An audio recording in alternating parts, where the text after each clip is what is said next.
मोदी को किसने दिया प्रधानमंत्री बनने का वरदान?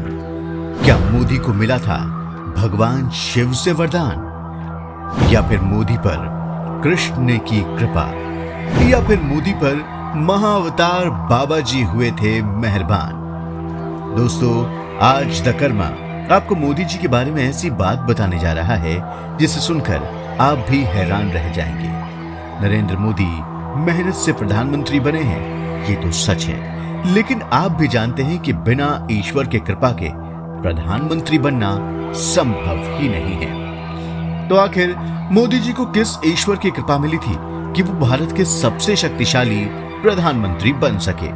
दोस्तों, आमतौर पर हम यही जानते हैं कि प्रधानमंत्री नरेंद्र मोदी भगवान शिव के भक्त हैं। हमने ये देखा भी है कि प्रधानमंत्री बनने के बाद अब तक मोदी जी 6 बार भगवान शिव के धाम केदारनाथ की यात्रा कर चुके हैं।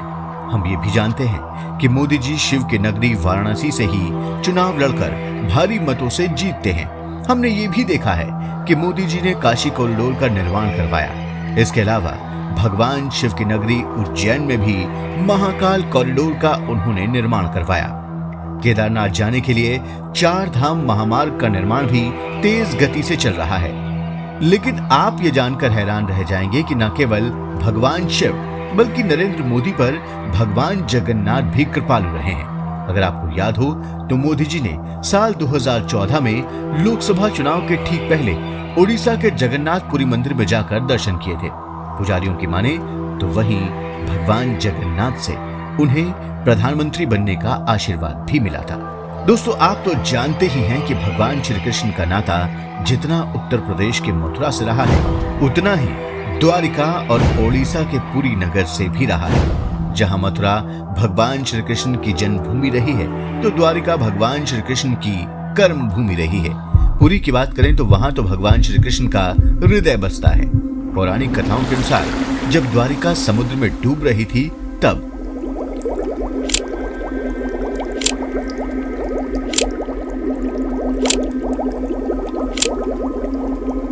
भगवान श्री कृष्ण ने भी अपने शरीर का त्याग कर दिया था और वो वैकुंठ धाम चले गए थे। महाभारत के अनुसार उस वक्त द्वारिका में अर्जुन पहुंचे थे और उन्होंने ही भगवान श्री कृष्ण के मानव शरीर का अंतिम संस्कार किया था। जब भगवान श्री कृष्ण के शरीर को चिता पर जलाया जा रहा था, तभी द्वारिका नगर के अंदर समुद्र का पानी प्रवेश कर गया था और अर्जुन तेजी से बचे हुए यादवों को लेकर वहां से निकल गए थे।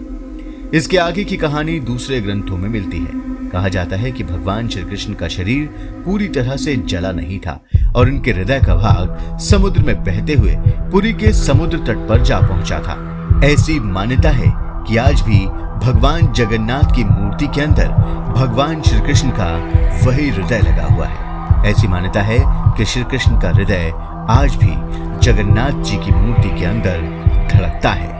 अब आप तो जानते ही हैं कि मोदी जी गुजरात के रहने वाले हैं, जो भगवान श्री कृष्ण का क्षेत्र था।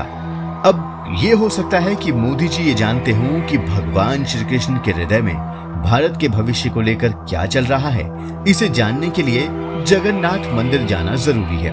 तो क्या मोदी जी भगवान श्री कृष्ण के दिल की बात जानने के लिए साल 2014 में पुरी के जगन्नाथ मंदिर में गए थे? पुजारियों की माने तो मोदी जी ने जगन्नाथ जी के मंदिर में जाकर जगन्नाथ जी के दिल में अपने मन की बात रखी और जगन्नाथ जी ने उन्हें प्रधानमंत्री बनने का आशीर्वाद अपने हृदय से दे दिया। आप जानकर हैरान हो जाएंगे कि मोदी जी जब गुजरात के मुख्यमंत्री थे तो उस वक्त भी वो गुजरात स्थित जगन्नाथ मंदिर जरूर जाते थे और भगवान जगन्नाथ से अपने मन की बात कहते थे। संभवतः भगवान जगन्नाथ ने ही उन पर कृपा कर उन्हें लगातार 4 बार के लिए गुजरात का मुख्यमंत्री भी बनाया। मोदी जी की भगवान जगन्नाथ जी की भक्ति का एक और उदाहरण तब दिखा जब उनकी मां के 100 वर्ष पूरे हुए थे। मोदी जी ने गुजरात स्थित जगन्नाथ मंदिर में अपनी मां के स्वास्थ्य के लिए भंडारे का आयोजन भी करवाया था। वैसे भी हमारे शास्त्रों में कहा गया है कि जो भगवान शिव की भक्ति करता है और भगवान विष्णु और उनके अवतारों से दूरी बनाकर रखता है, उसका कभी कल्याण नहीं हो सकता। भगवान शिव की भक्ति तभी पूरी मानी जाती है जब भगवान विष्णु और उनके अवतारों की भी भक्ति की जाए। संभवतः मोदी जी ये बात जानते हैं तभी उन्होंने भगवान शिव की भक्ति के साथ साथ भगवान जगन्नाथ जी की भी भक्ति की और आज मोदी जी किस मुकाम पर हैं ये हम सभी जानते हैं। तो दोस्तों, अगर आपको हमारा ये वीडियो पसंद आया हो तो आप इसे जरूर लाइक करें, और अगर आप धर्म और आध्यात्म से जुड़े रहस्यों के बारे में जानना चाहते हैं तो हमारे चैनल द कर्मा को भी जरूर सब्सक्राइब करें। धन्यवाद।